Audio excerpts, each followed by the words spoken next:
Welcome to everyone. প্রিয় শিক্ষার্থী বন্ধুরা, আশা করি তোমরা সবাই অনেক ভালো আছো।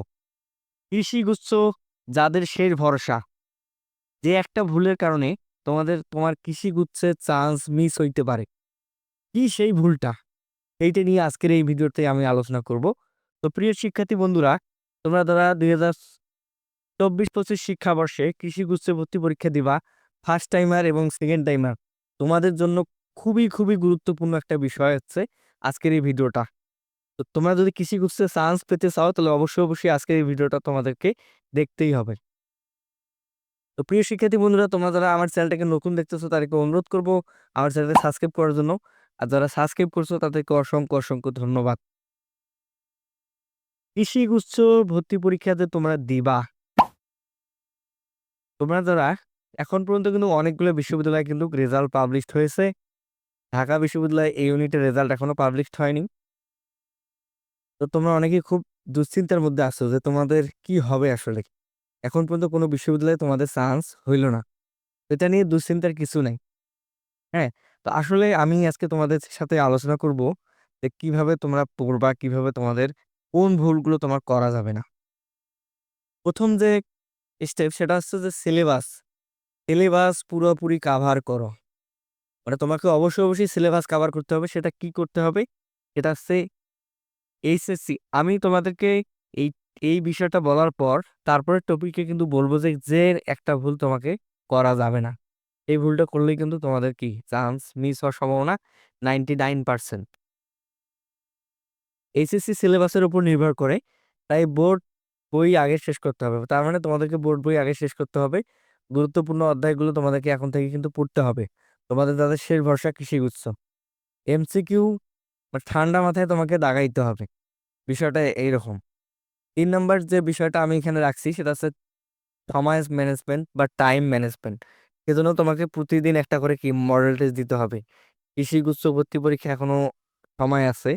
তোমরা প্রতিদিন একটা করে মডেল টেস্ট ভর্তি পরীক্ষা দাও। সঠিক উৎস থেকে প্রস্তুতি নাও। মানে সঠিক উৎস বলতে কি বোঝা যায়? এটা হচ্ছে বোর্ড বই প্লাস বিগত বছরের প্রশ্ন সবচেয়ে গুরুত্বপূর্ণ। ব্যাপারটা হচ্ছে বিগত বছরের প্রশ্ন। বিগত সালে যেসব কোশ্চেন তোমার পরীক্ষায় আসছিল, কোন চ্যাপ্টার থেকে তোমাদের কোশ্চেন গুলো আসছিল, এটা কিন্তু খুবই খুবই গুরুত্বপূর্ণ। তো তোমরা বোর্ড বই এবং বিগত বছরে কি প্রশ্নগুলো কিন্তু খুব ভালো করে পড়বা। তাহলে কিন্তু তোমাদের প্রস্তুতিটা আরো কি অনেক ভালো হবে। ফাইনাল মুহূর্তে নতুন কিছু না শেখা, তার মানে তোমাকে নতুন কিছু কিন্তু শেখা যাবে না। মানে চূড়ান্ত মুহূর্তে এসে পরীক্ষার পূর্বে কোনো কিছু শেখা যাবে না। এখন যে ভুলগুলোর কারণে তোমার চান্স মিস হইতে পারে, ভিডিওটার মূল কিন্তু টপিক হচ্ছে এটাই, যে ভুলগুলোর কারণে কিন্তু তোমার যে চান্স মিস হবে, এই ভুলগুলো নিয়ে কিন্তু এখন আমি তোমাদের সাথে আলোচনা করব। আশা করি সম্পূর্ণ ভিডিওটা তোমরা আমার সাথে থাকবা। প্রথম যে বিষয় সেটা হচ্ছে যে তোমরা বেশি আত্মবিশ্বাসী হয় সব প্রশ্নের উত্তর দিয়ে আসা। যেহেতু তোমার এখন পর্যন্ত কোনো বিশ্ববিদ্যালয়ে চান্স হয়নি, তাহলে তোমরা কি করবা? মনে মনে চিন্তা করবা যে কৃষি গুচ্ছ, ওর বাবা, আমার যদি এই বিশ্ববিদ্যালয় মিস হয়ে যায় তাহলে কিন্তু আমার শেষ। আমাকে বেশি করে কি দাগাইতে হবে। দাগে হ্যান তুমি বেশি করে দাগার ফলে কি হবে? তোমার নেগেটিভ মার্কিং অনেক বেশি হবে। তার কারণে তুমি কিন্তু চান্স মিস করে ফেলবা। সুতরাং তোমাকে কি করতে হবে? অত বেশি এক্সাইটেড হওয়া যাবে না, অত বেশি আত্মবিশ্বাসী হওয়া যাবে না। ভর্তি পরীক্ষায় তোমাকে সবগুলো প্রশ্নের অ্যান্সার দেওয়া লাগে না। স্পেসিফিক কিছু প্রশ্নের অ্যান্সার আছে যেগুলো তুমি পারো, ওগুলো দাগাবা। দাগার পরে যদি দেখো যে তোমার 50% এর নিচে এমসিকিউ দাগা হয়েছে, তাহলে আরো কিছু এমসিকিউ তুমি দাগে আসবা। কিন্তু একবারে ১০০টা এমসিকিউর মধ্যে ১০০টা এমসিকিউ যদি তুমি দাগে আসো, আমি তোমাকে খাতা কলমে লিখিয়ে দিলাম, তুমি বাংলাদেশে কোনো বিশ্ববিদ্যালয়ে চান্স পাবো না। একদম সত্য কথা। শুধু কৃষি গুচ্ছই না, তারপরে যে গুচ্ছ আছে, তারপর রাজশাহী ইউনিভার্সিটি আছে, এগুলো তুমি একটাতেও চান্স পাবা না। খাতা কলমে লিখিয়ে দিলাম আমি তোমাকে। তারপর যে ভুলগুলো তোমরা করো সেটা হচ্ছে সঠিকভাবে প্রশ্ন পড়ো না। প্রশ্ন না পড়ে ভুল বুঝে উত্তর দেওয়া। মানে ব্যাপারটা হচ্ছে যে সঠিকভাবে প্রশ্ন পড়তে হবে। প্রশ্ন কিন্তু তোমাকে সঠিকভাবে পড়তে হবে। অনেকে আছে যে প্রশ্ন অর্ধেক পড়ে যে নিচের কোনটি নিচের কোনটি জড়তার ভ্রামক। প্রথম অপশনটা আছে যে জড়তার ভ্রামক কি কি আছে? ওজন, ভর, যে প্রথম অশ্বটাই কিন্তু জড়তর নিচের কোনটি জড়তর ভ্রামক নয়। প্রশ্নটা যদি এরকম করে দেওয়া থাকে, তোমরা হয়তো পড়ে যাও যে নিচের কোনটি জড়তার ভ্রামক। ওই ভ্রামক কথার পর যে নয়, এই কথাটা কিন্তু তোমরা কিন্তু পড়ো না। তাহলে কি হয়, তোমাদের কি হয়, তোমরা ভুল জায়গায় দিয়ে আসছো। যেমন এরকম, নিচের কোনটি ভেক্টর রাশি নয়, নয় কথাটা কিন্তু শেষে থাকে। তাহলে তুমি প্রথম অপশনটা দেওয়া থাকে যে নিচের কোনটি ভেক্টর রাশি, প্রথম অপশনটা দেওয়া থাকে সরণ, তারপরে দেওয়া থাকে বেগ, তারপরে দেওয়া থাকে দূরত্ব, তারপর আরেকটা অপশন। তাহলে প্রথম দুটি অপশনই কিন্তু হবে না। তাহলে নিচের কোনটি ভেক্টর রাশি নয়, এই যে এই প্রশ্নগুলো তোমাকে কিন্তু ভালোভাবে পড়তে হবে। না পড়লে কিন্তু তুমি ভাইয়া চান্স পাবা না। এটা একদম সত্য কথা। সময় ঠিকভাবে ম্যানেজ না করা, মানে সময় ম্যানেজমেন্ট করতে হবে। সময় ম্যানেজমেন্ট ক্ষেত্রে কি করতে হবে আমি একটু তোমাদেরকে বলি দিই। সময় ম্যানেজমেন্টের ক্ষেত্রে তোমরা কি করবা, প্রথমে হচ্ছে যে তোমরা বায়োলজি দিয়ে শুরু করতে পারো। যেহেতু বায়োলজি কোশ্চেন মোটামুটি থিওরিটিক্যাল কোশ্চেন, বায়োলজি দিয়ে শুরু করলা, তারপর হচ্ছে কেমিস্ট্রি দাগাইলা, কেমিস্ট্রি দাগানোর পর ফিজিক্স দাগাইলা, ফিজিক্স দাগানোর পরেই ম্যাথ দাগাইলা। ম্যাথ সবার শেষে দেখাবা। কারণটা হচ্ছে কি, ম্যাথে একটু কোশ্চেন হার্ড হয় কৃষিগুচ্ছে, মানে কৃষিগুচ্ছে না, মানে ম্যাথে কোশ্চেন সহজ কোশ্চেন দিলেও তোমরা হার্ড মনে করবো ওই মুহূর্তে, কারণ ওখানে একটা চাপের মধ্যে তোমরা থাকো। তো সুতরাং তোমাদেরকে ম্যাথটা শেষে দাগাইলে কি হবে, তোমরা মাথাটা তখন গরম হলেও কোনো সমস্যা নেই, কিন্তু প্রথমের দিকে যদি তোমরা ম্যাথটা দাগাও তাহলে কিন্তু তোমাদের মাথা অলরেডি গরম হয়ে যাবে। পরবর্তীতে যে এমসি গুলো তোমরা দাগবা সেগুলোতে ভুল হওয়ার পসিবিলিটি অনেক বেশি। আশা করি তোমরা বুঝতে পারছো। গাইড বইয়ের উপর নির্ভর করা যাবে না, এটা খুব গুরুত্বপূর্ণ। তোমাদের মনে করো যে কোচিং এর একটা ভাইয়া বা উদ্ভাসের একটা বই দিছে, শুধু ওই বই পড়ে তুমি যদি ভর্তি পরীক্ষা দিতে যাও ভাইয়া, তাহলে তুমি সবচেয়ে বড় বড় ধরা খাবা। এইটা ভুল করা যাবে না। এখানে যে কয়েকটা আমি ভুলের কথা বলছি এগুলো কিন্তু খুবই গুরুত্বপূর্ণ ভুল, এবং ম্যাক্সিমাম স্টুডেন্ট এই ভুলগুলো করার কারণে তাদের কিন্তু চান্স একদমই মিস হয়। তারপরে যে বিষয়টা সেটা হচ্ছে স্বাস্থ্য ও মনের দিকে খেয়াল না রাখা। মানে স্বাস্থ্য এবং মনের দিকে কিন্তু কেউ খেয়াল রাখে না। মানে খাওয়া দাওয়া বাদ সারাদিন রাত খালি পড়তেছে পড়তেছে পড়তেছে, এখন পরীক্ষার আগের দিন গিয়ে সে শেষ কাম, সে একদম সুতি পড়ছে যে আর মাথা কাজ করে না ওর, একদম শেষ কাজ। তো এই কাজটা করা যাবে না। অবশ্যই অবশ্যই যেহেতু বর্তমান রমজান মাস, রোজা রাখতে হবে অবশ্যই অবশ্যই, তার সাথে নিজের শরীরের দিকেও খেয়াল রাখতে হবে। বেশি এমন কিছু কাজ করা যাবে না যাতে শরীর কি অসুস্থ হয়ে যায়। যদি টেনশন কাজ করে মাথার মধ্যে তাহলে কিন্তু শেষ মুহূর্তে আর কোনো তোমার মাথা কাজ করবে না। টেনশন নিয়ে আসা যাবেই না। তোমার যে বিশ্ববিদ্যালয়ে চান্স হয়নি, এই যে এতগুলো বিশ্ববিদ্যালয়, এই ভুলগুলো কিন্তু তোমাকে ফাইন্ড আউট করতে হবে। এবং সেই ভুলগুলোর মধ্যে কিন্তু এই ভুলগুলো তোমাদের সবচেয়ে বেশি গুরুত্বপূর্ণ। একজন বলে যে ভাইয়া আমি সারাদিন রাত পড়ি, আমার কিংবা চট্টগ্রাম বিশ্ববিদ্যালয়ে কোনো পাশে করতে পারলাম না, জাহাঙ্গীরনগরে আমার সিরিয়াল আসলো না। তার মানে হচ্ছে কি, তোমার পড়াশোনা অবশ্যই অবশ্যই গ্যাপ আছে। আমাকে অনেকেই জিজ্ঞেস করে, অনেক ছোট ভাইয়েরা জিজ্ঞেস করে যে ভাই আমি আসলে অনেক ভালো করে পড়তেছি কিন্তু আমার আসলে হচ্ছে না, আমি কোনো বিশ্ববিদ্যালয়ে চান্স পাচ্ছি না। তার কারণটা হচ্ছে কি জানো, সঠিক পদ্ধতিতে তোমাদেরকে কিন্তু পরিশ্রম করতে হবে। সঠিক পদ্ধতিতে পরিশ্রম যদি তোমরা না করো, গাধার মতো পরিশ্রম করলে তো গাধা দেখো, গাধা কিন্তু খুব ভালো পরিশ্রম করে, কিন্তু আসলে কি তার পরিশ্রমে কি মূল্য আছে? স্মার্ট ওয়ে, স্মার্ট ওয়েতে কিন্তু তোমাকে পরিশ্রমটা করতে হবে।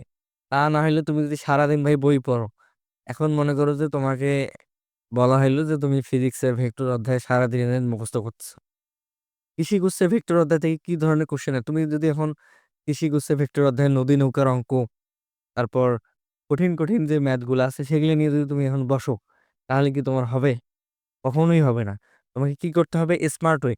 কৃষি গুচ্ছে তোমার মাথায় রাখতে হবে ফিজিক্সে কি কি আসতে পারে, যেমন ছোট ছোট এমসিকিউ বা ছোট ছোট প্রশ্ন বা ছোট ছোট ম্যাথ, যে নিচে কোন এম এর মান কত হলে ভেক্টরটা সমান্তরাল হবে বা লম্ব হবে, এই যে ছোট ছোট যে প্রশ্নগুলো আছে, এই প্রশ্নগুলো কিন্তু কৃষি গুচ্ছে আছে। সুতরাং তোমাকে অত বেশি একেবারে বইয়ের মধ্যে একবারে মানে গভীরভাবে পড়া লাগবে না। ম্যাথের ক্ষেত্রে আমি বলি ইন্টিগ্রেশন ডিফারেন্সিয়েশন সবাই দেখি ভয় পায়, কয় যে বাবা আমি কি করব না করব। তো ম্যাথের ক্ষেত্রে আমি তোমাদের বলি, তোমাদের যদি কারোর হেল্প লাগে, ম্যাথে কিন্তু আমি কোর্স করাই। আমিও আমার ইউটিউব চ্যানেলে কোর্স বিষয়ে খুব কম কথা বলি। তো তোমরা যারা যদি আগ্রহী থাকো ম্যাথমেটিক্সে, কৃষি কোর্সের জন্য ম্যাথ এবং ফিজিক্সে তোমাদের হেল্প লাগবে, তো অবশ্যই অবশ্যই আমার সাথে যোগাযোগ করবা। আমার হোয়াটসঅ্যাপ নাম্বার আমার ডেসক্রিপশন বক্সে দেওয়া থাকবে, ভিডিও ডেসক্রিপশন বক্সে। তোমরা ওখান থেকে আমার হোয়াটসঅ্যাপ নাম্বারটা পাবা, অথবা আমাকে ফেসবুকেও নক দিলেও হবে। তো তোমরা অনেকেই ইন্টিগ্রেশন ডিফারেন্সিয়েশন নিয়ে খুব ভয় পাও, যে ইন্টিগ্রেশন বা ডিফারেন্সিয়েশন ম্যাথ মনে হয় অনেক কঠিন কঠিন ম্যাথ আছে। আসলে বিষয়টা না। কৃষি করছে তোমার ম্যাথ কোশ্চেন দিয়ে কি করবে ওরা? কৃষি করছে তো ম্যাথ, কৃষি করছে তুমি যদি যখন চান্স পাবা, তুমি যখন ওখানে পড়াশোনা করবা, তোমার এই ম্যাথ যেমন কোনদিন লাগবে না। আশা করি তোমরা বুঝতে পারছো। এই ম্যাথ তোমাকে জাস্ট দিছে এটা পরীক্ষায় তোমাকে চান্স পাওয়ার জন্য। আর এই ম্যাথ কোশ্চেন ওরা আহামরি কঠিনও করে না। যদি কঠিন করে, সবচেয়ে কঠিন করবে বায়োলজির উদ্ভিদ বিজ্ঞান প্রশ্ন। কারণ কৃষিতে বেশিরভাগ পড়াশোনা হয় উদ্ভিদ বিজ্ঞান রিলেটেড, ওখানে কিন্তু কোশ্চেন, কিন্তু ম্যাথ কোশ্চেন ওরা কঠিন দিয়ে তোমার কোনো লাভ আছে? কারণ কৃষি কোর্সে তুমি কখনো এগ্রিকালচার সাবজেক্ট পড়ো, ডিভিএম পড়ো, আর যাই পড়ো, তোমাকে কোনো ম্যাথ কখনো, আমার জানা মতে, যে তোমাদেরকে পড়া লাগবে না। তো সুতরাং তারা ম্যাথ কোশ্চেন বা ফিজিক্স কোশ্চেন অতটা কিন্তু হার্ড দেয় না। কেমিস্ট্রি কোশ্চেন হার্ড দেয়, কারণ কেমিস্ট্রি ওখানে লাগে, মানে বিক্রিয়া টিক্রিয়া ওগুলো আছে, যে কিভাবে তারা সংক্রায়ন ঘটাবে, এই বিষয়গুলা। কেমিস্ট্রি এবং বায়োলজি কোশ্চেন মোটামুটি অনেক কঠিন করে, আর ফিজিক্স এবং ম্যাথ কোশ্চেন অনেক সহজ। আরেকটা বিষয় আছে ইংলিশ। এখন ইংলিশের বিষয়টা যদি আমি বলি, ইংলিশের বিষয়ের ক্ষেত্রে অনেকেই ইংলিশে 10 মার্কের জন্য একেবারে মনে হয়েছিল যে পুরো গ্রামার বই পড়ি মুখস্থ করছে, অনেকেই আছে। তো আসলে এটা করার কোনো দরকার নেই, যেহেতু সময় নেই তোমাদের হাতে। তোমরা বাকি সাবজেক্টগুলো খুব ভালো করে পড়ো। ইংলিশের ক্ষেত্রে তোমরা কি করবা? তোমরা বিগত প্রিভিয়াস ইয়ারের কোশ্চেনগুলো কি তোমরা দেখবা। প্রিভিয়াস ইয়ারের কোশ্চেন যদি তুমি দেখো বিগত 10-12 বছরের, তাহলে আশা করা যায় যে তোমাদের ওখান থেকে কোশ্চেন কমন পড়তে পারে। আরেকটা বিষয় হচ্ছে, যেহেতু এবার কোশ্চেন তৈরি করতেছে বাংলাদেশ কৃষি বিশ্ববিদ্যালয়, তো সুতরাং বাংলাদেশ কৃষি বিশ্ববিদ্যালয়ের বিগত বছরের কোশ্চেনগুলো তোমরা একটু ভালো করে ফলো করবা, ইংলিশগুলো ফলো করবা। এবং তোমাদেরকে স্মার্ট হয়ে পড়াশোনা করতে হবে। তোমাদের সারাদিন বই মুখস্থ করো তা কিন্তু হবে না। প্রথমে দেখতে হবে কোশ্চেন ব্যাংক, তোমার খুলতে হবে। খোলার পর দেখতে হবে কোন কোন টপিক থেকে বেশি বেশি কোশ্চেন আসে সেগুলো। এবং শেষ যে কথা সেটা হচ্ছে যে তোমাকে ভালো প্রস্তুতি প্লাস ধৈর্য, সফলতা। পরিশ্রম করলেই হবে না, সঠিক পদ্ধতিতে পরিশ্রম করতে হবে। হ্যাঁ, কৃষি উৎসব যদি তোমার হচ্ছে শেষ সুযোগ হয়, তাহলে কিন্তু তোমাকে একটাও ভুল করা যাবে না। তুমি পারবে, এইটা কথা তোমার মাথার মধ্যে সবসময় রাখবে, যে তুমি আসলে কৃষি কোর্সে চান্স পাবে। আর তুমি এত পরিশ্রম করছো, তুমি যদি চান্স না পাও, তাহলে কে চান্স পাবে? সুতরাং তোমাকে এই বিষয়টা তোমার মাথার মধ্যে রাখা লাগবে, যে হ্যাঁ তুমি কৃষি কোর্সে চান্স পাবা, অবশ্যই অবশ্যই তুমি পারবা, তাহলেই কিন্তু তুমি পারবা, আদারওয়াইজ তুমি কিন্তু চান্স পাও না। তো এই আত্মবিশ্বাসটা তোমার মনের মধ্যে নিয়ে আসতে হবে। তো প্রিয় শিক্ষার্থী বন্ধুরা, আশা করি তোমরা খুব বুঝতে পারছো বিষয়গুলো, এবং এই ভুলগুলো তোমাদের করা যাবে না, এগুলো নোট করে রাখবা। এই ভুলগুলো ম্যাক্সিমাম 99% স্টুডেন্ট এই ভুলগুলো পরীক্ষার আগে করে থাকে, যার কারণে তাদের প্রিপারেশন অনেক ভালো থাকার পরেও তারা কিন্তু বিশ্ববিদ্যালয়ে চান্স পায় না। তো প্রিয় শিক্ষার্থী বন্ধুরা, তোমরা যারা এতক্ষণ পর্যন্ত আমার এই ভিডিওটা দেখলা, দেখার পর যারা একটা লাইক দাও না এই ভিডিওটা, আহ এবং শেয়ার করো নি, আমি তাদেরকে অনুরোধ করবো যে তোমরা লাইক করবা এবং ভিডিওটা তোমার বন্ধুদের মাঝে শেয়ার করে দিবা। আর যারা এখন পর্যন্ত সাবস্ক্রাইব করো নি, তাদেরকে সাবস্ক্রাইব করার বিনীত অনুরোধ রইল।